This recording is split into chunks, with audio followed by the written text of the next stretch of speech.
കോൺഗ്രസിലേക്ക് പുതിയതൊരാൾ കടന്നു വരുമ്പോൾ അത് എല്ലാ നിലയ്ക്കും സ്വാഗതം ചെയ്യപ്പെടേണ്ടതാണ്. ആ നിലയ്ക്ക് സന്തോഷകരമായിട്ടുള്ള ഒരു കടന്നുവരവാണ് BJP നേതാവായിരുന്ന ശ്രീ സന്ദീപ് വാര്യരുടെ കോൺഗ്രസിലേക്കുള്ള വരവ്. കാരണം അദ്ദേഹം ഏറ്റവും ഒടുവിൽ കടന്നു വന്നുകൊണ്ട് ഞങ്ങളുടെ നേതാക്കന്മാർക്കൊപ്പം നടത്തിയ പത്രസമ്മേളനത്തിൽ വളരെ കൃത്യമായിട്ടുള്ള രാഷ്ട്രീയം പറഞ്ഞു. ആ രാഷ്ട്രീയം വേറൊന്നുമല്ല, ഓരോ ദിവസവും രാവിലെ ആയാൽ വെറുപ്പും വിദ്വേഷവും ഉൽപ്പാദിപ്പിക്കുന്ന ഒരു ഫാക്ടറിയാണ് സംഘപരിവാർ BJP എന്നാണ് സന്ദീപ് വാര്യർ പറയുന്നത്. അത് കൃത്യമായിട്ടുള്ള രാഷ്ട്രീയ തിരിച്ചറിവായിട്ടാണ് ഞാൻ നോക്കിക്കാണുന്നത്. കാരണം കഴിഞ്ഞ കുറെ കാലമായി സംഘപരിവാറിനെ കേരളത്തിലെ മതേതര ബോധമുള്ള മുഴുവൻ ആളുകളും വിലയിരുത്തിയത് ഈ നിലയിലാണ്. ഇവർ ഉണ്ടാക്കുന്ന ഈ വെറുപ്പിന്റെയും വിദ്വേഷത്തിന്റെയും അന്തരീക്ഷത്തിൽ നിന്ന്, വെറുപ്പിന്റെ ഒരു കമ്പോളമായി രാജ്യത്തെ പരിവർത്തിപ്പിക്കാനുള്ള നീക്കത്തിൽ നിന്ന് സ്നേഹത്തിന്റെ കൊച്ചു കൊച്ചു പെട്ടിക്കടകളെങ്കിലും ആ കമ്പോളത്തിൽ തുറക്കുക എന്നുള്ള ഒരു ദൗത്യവും ഏന്തിക്കൊണ്ടാണ് കോൺഗ്രസ് മുന്നോട്ട് പോകുന്നത്.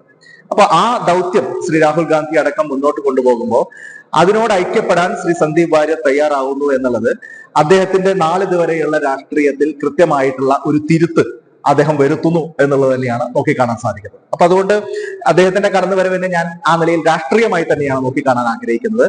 അതിന്റെ സ്വാഭാവികമായിട്ട് ഈ തെരഞ്ഞെടുപ്പ് രാഷ്ട്രീയത്തിൽ, പ്രത്യേകിച്ച് പാലക്കാട് ഉപതെരഞ്ഞെടുപ്പൊക്കെ നടക്കുന്ന സാഹചര്യത്തിൽ അതിന്റെ ഇമ്പാക്ട് സ്വാഭാവികമായിട്ട് ഞങ്ങൾക്ക് പോസിറ്റീവ് ആവും, യാതൊരു സംശയമില്ല. സന്ദീപിനെ നേരിട്ട് അവിടെ സ്വാധീനം ഉള്ള ചില മേഖലകളുണ്ട്, കുടുംബ ബന്ധങ്ങളൊക്കെ ഒരുപാടുണ്ട്, അതോടൊപ്പം പഴയ സഹപ്രവർത്തകരുമായിട്ടുള്ള ബന്ധങ്ങളുണ്ട്. അപ്പൊ BJP എന്ന് പറയുന്ന പാർട്ടി കേരളത്തിൽ തകർച്ചയിലേക്ക് പോയിക്കൊണ്ടിരിക്കുകയാണ് എന്നുള്ളത് വളരെ കൃത്യമായി ഇതോടുകൂടി ബോധ്യമാവുകയാണ്. കാരണം BJPയുടെ നേതൃനിരയിലെ, പ്രത്യേകിച്ചും രണ്ടാം നിരയിലെ ഏറ്റവും ശ്രദ്ധേയനായ, ഏറ്റവും കൂടുതൽ മാധ്യമ ശ്രദ്ധ ആകർഷിക്കുന്ന, ഏറ്റവും കൂടുതൽ ആ നിലയിൽ ജനങ്ങൾക്കിടയിൽ ഒരു ഫെമിലിയർ ഫേസ് ആയിട്ടുള്ള സന്ദീപ് വാര്യർ ആ പാർട്ടി ഉപേക്ഷിക്കുന്നു. കോൺഗ്രസിലേക്കാണ് അദ്ദേഹം കടന്നു വരുന്നത് എന്നുള്ളത് തീർച്ചയായിട്ടും BJPയെ സംബന്ധിച്ച് ഈ തെരഞ്ഞെടുപ്പ് രംഗത്ത് കിട്ടാവുന്ന ഏറ്റവും വലിയൊരു തിരിച്ചടിയാണ്.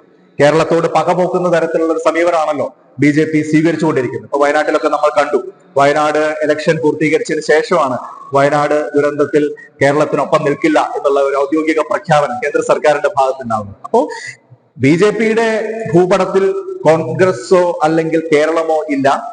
ആ നിലയിൽ കേരളത്തിന്റെ ഭൂപടത്തിൽ BJPയും ഉണ്ടാകാൻ പാടില്ല എന്നുള്ള കൃത്യമായിട്ടുള്ള ഒരു രാഷ്ട്രീയത്തെ അടിവരയിടുന്ന തരത്തിലാണ് BJPയുടെ പ്രമുഖനായിട്ടുള്ള ഒരു യുവ നേതാവ് ആ പാർട്ടി ഉപേക്ഷിച്ച് ഇന്ന് കോൺഗ്രസിലേക്ക് കടന്നു വരുന്നത്. ആ നിലയിൽ ഞങ്ങൾ അതിനെ സ്വാഗതം ചെയ്യാം. ഞങ്ങളെ സംബന്ധിച്ച് BJPയിൽ ഞങ്ങൾ ഏറ്റവും കൂടുതൽ പ്രതീക്ഷ അർപ്പിക്കുന്ന ഒരു പ്രധാനപ്പെട്ട കാര്യം അത് ശ്രീ K. സുരേന്ദ്രന്റെ നേതൃത്വമാണ്. അദ്ദേഹം തലപ്പത്തിരിക്കുന്നിടത്തോളം കാലം BJP കേരളത്തിൽ ക്ലച്ച് പിടിക്കാൻ പോകുന്നില്ല എന്നുള്ള കാര്യത്തിൽ യാതൊരു സംശയമില്ല. അദ്ദേഹം പിണറായി വിജയനുമായിട്ട് ഡീൽ ഉണ്ടാക്കിയത് CPM-ഉമായിട്ടുള്ള കൂട്ടുകച്ചവടമാണ്. കേസുകൾ പരസ്പരം ഒതുക്കി തീർക്കുന്നതിന് വേണ്ടി കേന്ദ്രത്തിലെ അധികാരവും സംസ്ഥാനത്തിലെ അധികാരവും പരസ്പര പൂരകമായി യോജിച്ചു പോവുകയാണ്. ഈ ഒരു രാഷ്ട്രീയത്തെ BJPക്ക് അകത്ത് നിന്ന് തന്നെ ഉള്ള ആളുകൾ തിരിച്ചറിയുന്നുണ്ട്. കാരണം അവരും BJPയുടെ അണികളും സ്വാഭാവികമായിട്ട് ഈ സംസ്ഥാന ഗവൺമെന്റിനെതിരെ ശക്തമായിട്ടുള്ള നിലപാട് അവരുടെ പാർട്ടി സ്വീകരിക്കണം. ഈ ഗവൺമെന്റിന്റെ തലപ്പത്തിരിക്കുന്ന ആളുകളുടെ വലിയ അഴിമതി കേസുകൾ അത് കേന്ദ്ര ഏജൻസികൾ കൃത്യമായിട്ട് അന്വേഷിക്കണം, അതിൽ കുറ്റക്കാരായിട്ടുള്ള ആളുകളെ നിയമാനുസൃതം പിടികൂടാനുള്ള സാഹചര്യം ഉണ്ടാക്കണം എന്നൊക്കെ നിഷ്കളങ്കമായി വിശ്വസിക്കുന്ന നിരവധിയായിട്ടുള്ള അണികൾ BJPക്ക് അകത്തുണ്ട്. അവരുടെയൊക്കെ പ്രതിനിധിയായിട്ടാണ് ശ്രീ സന്ദീപ് വാര്യർ വരുന്നത്. കാരണം അവരൊക്കെ ഒന്ന് വലിയ നിരാശയിലാണ്. കാരണം അവർ തെരുവിൽ ഇതിനെതിരെ ശബ്ദമുയർത്തും, സാമൂഹ്യ മാധ്യമങ്ങളിൽ പാർട്ടിക്ക് വേണ്ടി പോരാടും. പക്ഷെ അവരുടെയൊക്കെ നേതാക്കന്മാർ കേന്ദ്രത്തിലും സംസ്ഥാനത്തും ഇരുന്ന് ഏറ്റവും ഉയർന്ന നേതാക്കന്മാർ പരസ്പരം ഡീലുകൾ ഉണ്ടാക്കുന്നു. ഈ ഒരു സാഹചര്യത്തെ ഒരു ഭാഗത്ത് BJPയിലെ അണികളും തിരിച്ചറിയുന്നുണ്ട്, മറുഭാഗത്ത് CPM-ലെ അണികളും തിരിച്ചറിയുന്നുണ്ട് എന്നുള്ള കാര്യത്തിൽ സംശയമില്ല. അപ്പൊ അവർ രണ്ടുപേരും നിരാശരാണ്. അവർ രണ്ടുപേരും പ്രതീക്ഷയോടുകൂടി ഇന്ന് ഉറ്റുനോക്കുന്നത് കോൺഗ്രസിനെയും UDF-നെയുമാണ് എന്നുള്ളതാണ് കേരളത്തിലെ രാഷ്ട്രീയ ചിത്രത്തിലെ ഈ പുതിയ കാഴ്ച. അത് തീർച്ചയായിട്ടും ഞങ്ങൾക്ക് കരുത്തു പകരുന്ന ഒരു കാര്യമാണ്. തീർച്ചയായിട്ടും ഈ തെരഞ്ഞെടുപ്പിൽ ആ നിലയിലൊരു നല്ല മുന്നേറ്റം ഉണ്ടാവും. അപ്പോൾ വയനാട്ടിലും ചേലക്കരയിലും ഞങ്ങൾ വിജയിക്കും എന്നുള്ള കാര്യത്തിൽ വലിയൊരു പ്രതീക്ഷ വന്നിട്ടുണ്ട്. വയനാടിന്റെ കാര്യത്തിൽ അല്ല, പ്രത്യേകിച്ചും ചേലക്കരയുടെ കാര്യത്തിൽ.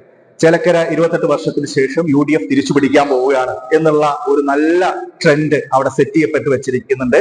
ഞങ്ങളുടെ എല്ലാ വോട്ടും അവിടെ പോൾ ചെയ്യപ്പെട്ടിട്ടുണ്ട്. ചരിത്രം സൃഷ്ടിക്കുന്ന തരത്തിലുള്ള ഒരു വിജയം രമ്യ ഹരിദാസിന് അവിടെ നേടാൻ സാധിക്കും. അതിന്റെ തുടർച്ചയായി പാലക്കാട് കൂടി വൻ ഭൂരിപക്ഷത്തിൽ UDF ജയിക്കുന്നതോടുകൂടി കേരളത്തിൽ BJPയും CPM-ഉം രാഷ്ട്രീയമായി അപ്രസക്തമാവാൻ പോവുകയാണ്. കാരണം പ്രത്യേകിച്ചും പാലക്കാട് ഉണ്ടാകാൻ പോകുന്ന വിധിയെഴുത്ത് ഈ രണ്ടു കൂട്ടർക്കും എതിരായിട്ടുള്ള വിധിയെഴുത്താണ്.